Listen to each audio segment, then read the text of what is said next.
Hello friends and welcome. विशेष ज्ञान के वीडियो सेशन में दोस्तों आपका स्वागत है। दोस्तों, क्या आपके पास कोई बुरी आदतें हैं और क्या आप इस बुरी आदतों को चेंज करना चाहते हैं और एक नई आदत डेवलप करना चाहते हैं, यानी कि एक गुड हैबिट डेवलप करना चाहते हैं? या आपने देखा होगा कि बहुत से लोग हैं जिनके पास बैड हैबिट है और उनको चेंज करना चाहते हैं, लेकिन बहुत कोशिशों के बावजूद भी उसको चेंज नहीं कर पाते हैं। इसका क्या कारण हो सकता है? तो दोस्तों, जो मेरा ये वीडियो है इसी क्वेश्चन के आंसर से रिलेटेड है। इस वीडियो में डिस्कस करने जाऊंगा कि हम अपने बुरी आदतों को कैसे छोड़ सकते हैं और हम बुरी आदत को छोड़ने के बावजूद भी हम क्यों नहीं छोड़ पाते हैं, इसका कारण क्या है। और एक चीज़ और हम डिस्कस करेंगे कि हम कोई भी आदत या हैबिट डेवलप करने के लिए हम अपने विल पावर को कैसे मजबूत बना सकते हैं और अपने अंदर एक कैसा जोश पैदा कर सकते हैं जो हमें ये शक्ति प्रदान करे कि हम कोई भी आदत को डेवलप कर पाए। तो इसका जो मेन कारण है वो है एटॉमिक हैबिट्स। अब दोस्तों, क्वेश्चन ये है कि एटॉमिक हैबिट्स की क्या इफ़ेक्ट हैं।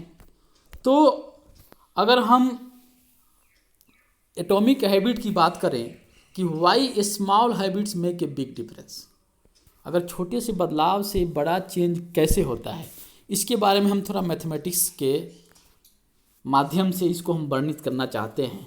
कि मान लीजिए अगर आप अपने हैबिट में अगर कोई चीज़ आपका है, कोई आदत है और उसमें 1% का इम्प्रूवमेंट आप करते हैं प्रतिदिन, और ये इम्प्रूवमेंट अगर आप 1 साल तक करते हैं, 1% अपने आप को बेटर बनाते जाते हैं, तो पता है दोस्तों, अगर आप 1 साल में देखेंगे तो आप 37 यानी कि 37 गुना अपने आप को आप बेहतर कर चुके हैं।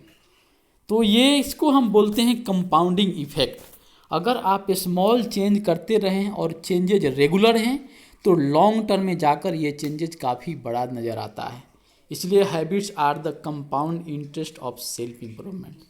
उसी तरह से अगर हम अपने आप को 1% डेली बेकार करें, वर्स करते जाएं, तो 1 साल के बाद हम जीरो, हमारा जो क्वालिटी है वो जीरो के बराबर हो जाएगा। जो हमारी अच्छाई की क्वालिटी है वो जीरो हो जाएंगी, ऑलमोस्ट जीरो के बराबर हो जाएंगी। तो हम देख सकते हैं कि एक स्मॉल चेंज से हम कैसे बड़ा डिफरेंस ला सकते हैं दोस्तों। तो ये हमारा जो एटॉमिक हैबिट है, यानी कि एक माइन्यूट से एकदम छोटा सा छोटा चेंजेज कितना बड़ा इंप्रूवमेंट ला सकता है। जैसे एग्जांपल की अगर बात करें, मान लीजिए कि आपको रीडिंग का हैबिट डेवलप करना है, तो कोई ज़रूरी नहीं है कि आप आधा घंटा 1 घंटा डेली पढ़ाई कीजिए। आप जस्ट 5 मिनट से स्टार्ट कीजिए, 5 मिनट या 1 पेज डेली पढ़िए और उस चीज़ को कंटिन्यू करते रहिए। एक समय आएगा कि आपकी रीडिंग हैबिट इतनी हो जाएगी कि आपको पता नहीं चलेगा कि आप कितना देर तक रीडिंग कर रहे हैं। तो ये है स्मॉल चेंजेज यानी स्मॉल हैबिट, और इसको एटॉमिक हैबिट बोलते हैं। उसका प्रभाव, उसका क्या प्रभाव हो सकता है। और देखिए, ये प्रभाव जो है ये दोनों डायरेक्शन में हो सकता है। इसको हम अपने अच्छाई के लिए भी यूज़ कर सकते हैं और बुराई के लिए यूज़ सकते हैं। इसको हम पॉजिटिव कंपाउंडिंग बोलते हैं। अगर मान लीजिए आपके अच्छाई की तरफ आपका इम्प्रूवमेंट हो रहा है, अच्छाई वाला अगर आप हैबिट डेवलप कर सकते हैं, जैसे आपके प्रोडक्टिविटी, जो आपका प्रोडक्टिविटी है वो बढ़ सकता है, आपका नॉलेज बढ़ सकता है, आपके रिलेशनशिप मजबूत हो सकते हैं। छोटे छोटे हैबिट्स को इम्प्रूव करके छोटे छोटे एक्शन को लेकर आप बड़ा एक्शन बना सकते हैं। ये गलत डायरेक्शन में भी जा सकता है, बुरी हैबिट की तरफ, बुरी आदतों की तरफ भी जा सकता है। बुरी आदतें क्या हो सकती है? आप स्ट्रेस कंपाउंडिंग, और थोड़ा स्ट्रेस लेंगे, थोड़ा टेंशन में रहेंगे, एक दिन जाकर ये टेंशन बहुत घातक हो सकता है। या आपके निगेटिव थॉट्स बढ़ सकते हैं, धीरे धीरे निगेटिव थॉट्स आपके काफ़ी बड़े हो सकते हैं, या आपका जो गलत आउटपुट है वो बढ़ सकता है। तो ये हमारा जो चेंज है वो किसी डायरेक्शन में हो सकता है। अब हमें इस माइंडसेट में देखना है कि हम जो चेंजेस कर रहे हैं वो किस डायरेक्शन में, पॉजिटिव डायरेक्शन में है और कि निगेटिव डायरेक्शन में है। अब ये इस ग्राफ में आप देख सकते हैं कि एक वैल्यू ऑफ डिसअपॉइंटमेंट है। उसमें क्या होता है कि हम जो चाहते हैं उसके अनुसार हमारा काम नहीं होता है।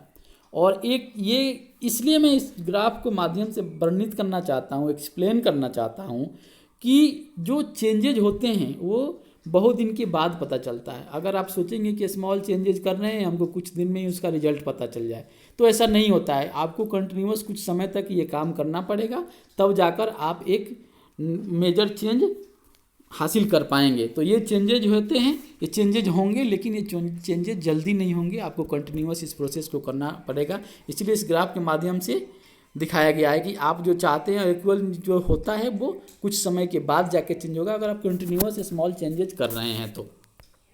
अब एटॉमिक हैबिट क्या है, इसके बारे में मैं फिर से एक बार बताना चाहता हूँ कि ये एटॉमिक हैबिट जो है लार्जर हैबिट का एक छोटा सा पार्ट है, और इस छोटे से पार्ट का कितना बड़ा महत्व है मैंने आपको बताया है। जैसे आप देखिएगा कि हम किसी भी एलिमेंट की बात करते हैं तो एलिमेंट का छोटा भाग क्या होता है, एटम होता है। एटम में भी क्या होता है, इलेक्ट्रॉन प्रोटॉन होते हैं, वो सब मिलकर एक बड़ा एलिमेंट बनाते हैं। उसी तरह से बड़ा सिस्टम, बड़ा चेंज, एक अच्छी आदत डेवलप करना बहुत ही ज़रूरी है, और वो चीज़ें जो होंगी वो धीरे धीरे चेंज के माध्यम से उसको आप अचीव कर सकते हैं। और इसके लिए आपको वेट करना पड़ेगा, डिवोशन लाना पड़ेगा और प्रैक्टिस करना पड़ेगा, तभी जाकर आपको ये चेंज नज़र आएंगे। अब देखिए, अब डिफरेंस क्या है। अब एक होता है सिस्टम, एक होता है गोल। लोग क्या करते हैं कि गोल पे ध्यान देने लगते हैं कि मुझे ये बनना है। अरे ये आपको बनना है वो तो ठीक है, लेकिन उस बनने के लिए आप क्या कर रहे हैं, आपका एक्शन क्या है, उसको कैसे फॉलो कर रहे हैं, क्या वो सही डायरेक्शन में है।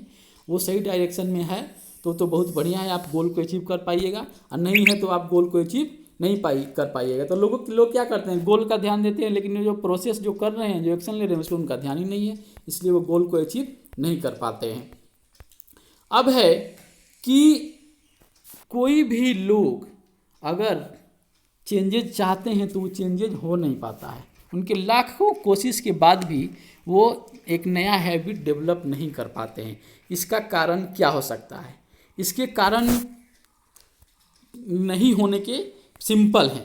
जैसे हमारे जो कोई भी व्यवहार या बिहेवियर चेंज होता है उसके 3 पहलू हैं, और वो 3 पहलू क्या है, एक है आइडेंटिटी, दूसरा है प्रोसेस, और तीसरा है आउटकम्स।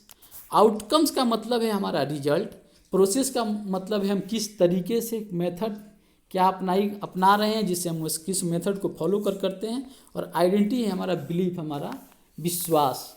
तो ये अगर हमारा आइडेंटिटी सही नहीं होगा, हमको अपने आप पे विश्वास नहीं होगा कि हम इस काम को कर सकते हैं, तो आपका प्रोसेस सही नहीं होगा, और वो प्रोसेस सही नहीं होगा तो ऑब्वियस है कि आपका रिजल्ट सही नहीं होगा। तो आउटकम है जो है, आउटकम क्या आउटकम है, outcome are about what you get, और प्रोसेस क्या है, process are about what you do, and identity is about what you believe. तो अब अगर आपका बिलीव, आपका सोच, आपका विश्वास ही नहीं है कि हम इस काम को कर पाएंगे, तो आपका काम नहीं होगा। मान लीजिए कि कोई स्मोकर है, वो सिगरेट छोड़ना चाहता है, लेकिन उसको विश्वास ही नहीं होगा कि नहीं मैं नहीं छोड़ पाऊँगा, तो कैसे छोड़ पाएगा? जब तक उसको ये बिलीफ लाना पड़ेगा, अपने माइंड के अंदर अपने विश्वास जगाने पड़ेंगे कि हाँ मैं इसको छोड़ सकता हूँ, तभी वो धीरे धीरे प्रोसेस करके इस सिगरेट को छोड़ सकता है। इसलिए आइडेंटिटी जो है ये क्या है, योर हैबिट का शेप योर आइडेंटिटी, बोलते हैं ना कि your habit shapes your identity. तो अगर आप कोई हैबिट डेवलप कर रहे हैं, इसका मतलब है कि आपका बिलीफ सिस्टम सही है, आपका विश्वास सही है, आपका विल पावर सही है, आपकी सोच सही है कि आप अपने पे इतना गट सकते हैं कि विश्वास करते हैं कि मैं इस काम को कर पाएंगे। तो ये 3 लेयर है, आइडेंटिटी, प्रोसेस और आउटकम्स। इनको तीनों पहलुओं पर हमको ध्यान देने की जरूरत है। पहले हमको विश्वास करना है, विल पावर को स्ट्रॉन्ग करना है कि हाँ मैं ये काम को कर लूँगा, फिर प्रोसेस पे ध्यान दें, और तीसरा हमको ऑटोमेटिक रिजल्ट मिल जाएगा अगर हम दोनों काम को सही करते हैं। दोस्तों फिर आते हैं, हम एक हैबिट लूप होता है, ये हैबिट कैसे काम करता है, कैसे सीखना है, इसका मैं डिटेल वीडियो आपको बनाया हूँ, जिसका लिंक मैं दे दूँगा, और ऊपर भी जो आई बटन है उसके माध्यम से आप देख सकते हैं। वो है power of habits. Power of habits जो बुक है उसका मैंने समरी और उस बुक के डिटेल्स में मैंने एक्सप्लेन किया है कि ये हैबिट क्या है, हैबिट को कैसे कन्वर्ट किया जाता है, और ये कितना टाइम लगता है, क्या क्या प्रोसेस होते हैं, डिटेल वीडियो आप उसको देख सकते हैं। उसी से है कि जो हैबिट लूप है ये 3 चीज़ें हैं। तो एक होता है क्यू, दूसरा होता है क्रेविंग, रिस्पॉन्स एंड रिवार्ड।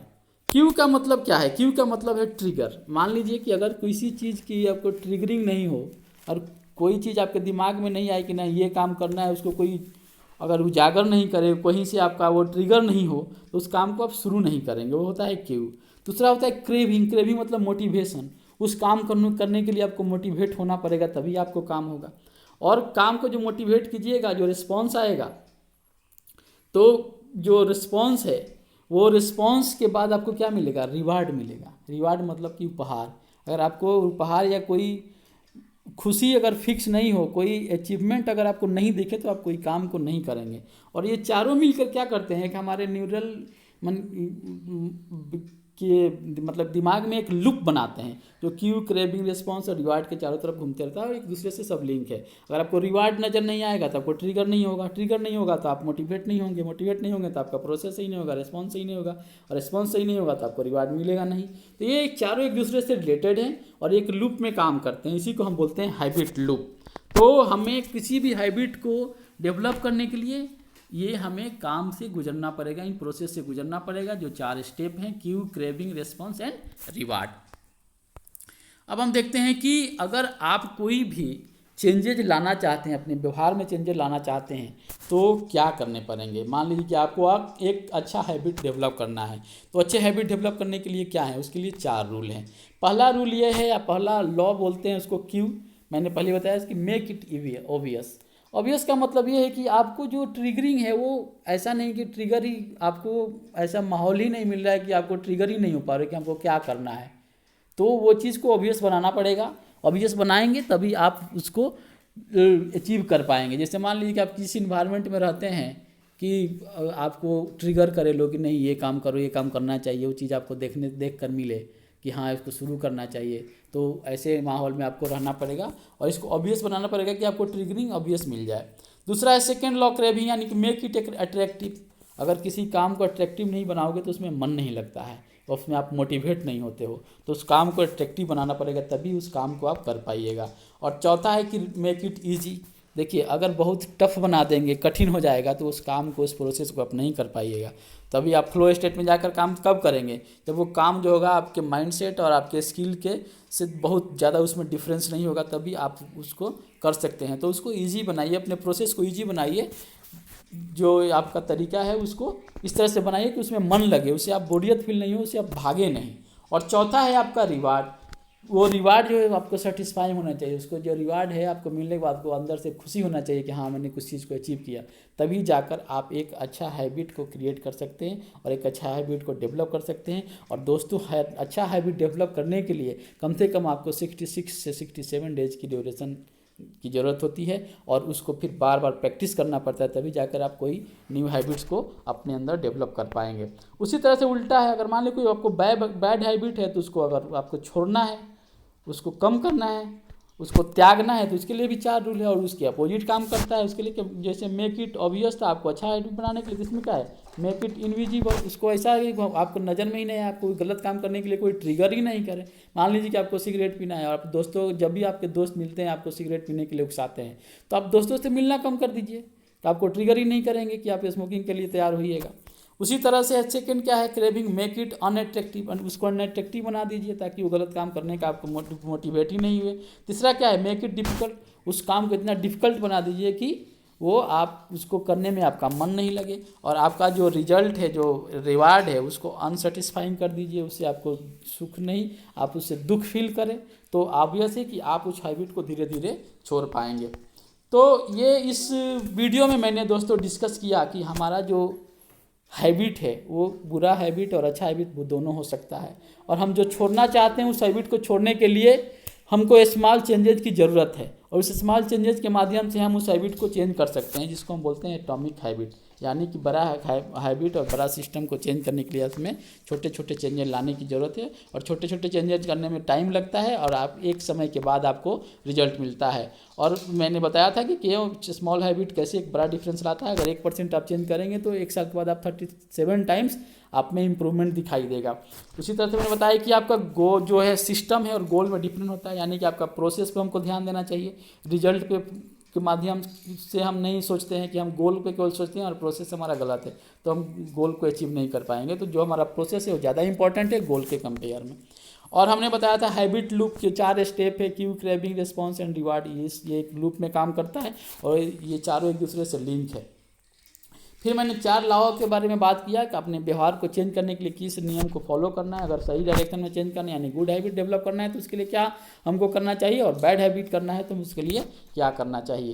तो दोस्तों ये जो मेरा वीडियो है आपके एक बुरे हैबिट को चेंज करने में और अपने लाइफ में बदलाव लाने में कहीं ना कहीं मदद करता है। इसको लाइक कीजिए, शेयर कीजिए और स्प्रेड कीजिए इस वीडियो को, और आप अपने फोकस रहकर अपने काम को कीजिए, अपने गोल पे अग्रसर रहिए, एक दिन आप अपने गोल को जरूर अचीव कर पाएंगे। अगर आपका प्रोसेस सही है, आपका जो काम करने का तौर तरीका, मेथड, टेक्निक सही है, तो ज़रूर आप हेल्प करेंगे। तब तक के लिए धन्यवाद दोस्तों, मिलते हैं हम आपसे फिर वीडियो में।